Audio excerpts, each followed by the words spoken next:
The 2023 governorship candidate of the Action Democratic Congress in Lagos State, Funsho Doherty, has criticized certain projects undertaken by Governor Babajide Sanwo-Olu's administration.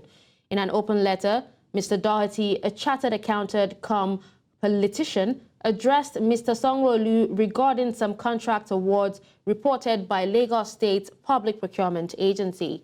News Central's Niyi Omoniyi completes the story.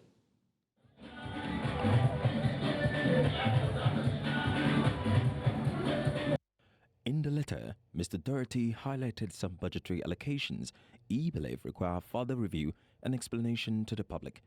One is the replacement of liquid fragrance in the office of the Lagos State Governor for over 7.4 million naira.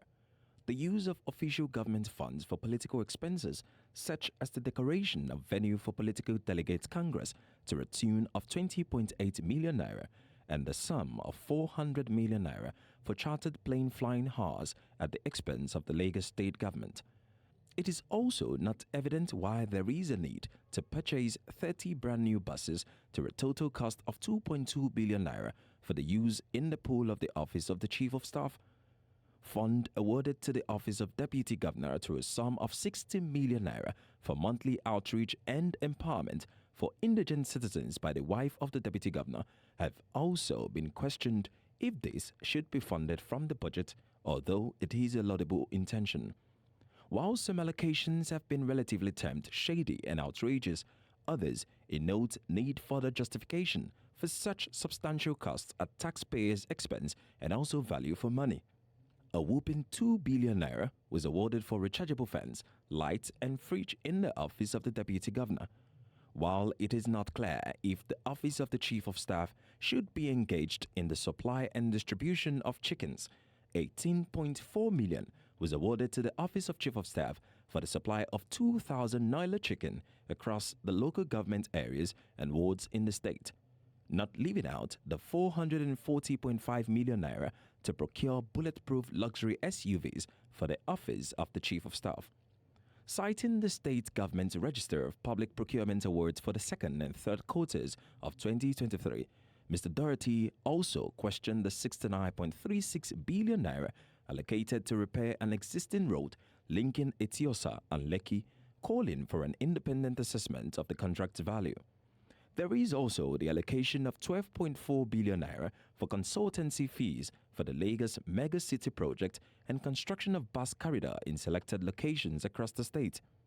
The concern here is that the awarded contracts for the bus corridors as well as the design for the Fourth Mainland Bridge were awarded to the same contractor, raising issue about if it's good practice or conflict of interest to engage a participating contractor with a vested interest in specific design or implementation contract to develop or update the master plan. Furthermore, he asked the government to account for the over 218 billion naira now allocated for Phase 2 of the Lagos Rail Mass Transit project after Phase 1 went over budget and timeline.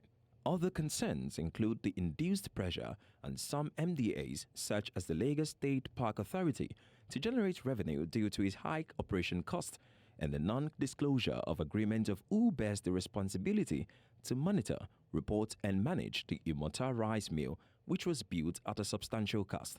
Through examining certain expenditures and advocating transparency, Mr. Doherty seeks to achieve his objective of sound financial management, and many see this as what a credible and dutiful opposition should be doing in a democracy. Residents of Lagos and other stakeholders are watching with keen interest as the Governor Babajide Sanwo-Olu-led administration is expected to address the budgetary concerns. Niyi Omoniyi, reporting for News Central Lagos. Thank you, Niyi, for that report. Now, in a swift reaction, Lagos State Government, through the Director General of the State Public Procurement Agency, Fatai Onofowote, says the government and its agency are committed to ensuring transparency, accuracy and accountability in all government transactions. In a statement released on Monday night, the agency regretted how lack of detailed descriptions in the project led to confusion in the public space.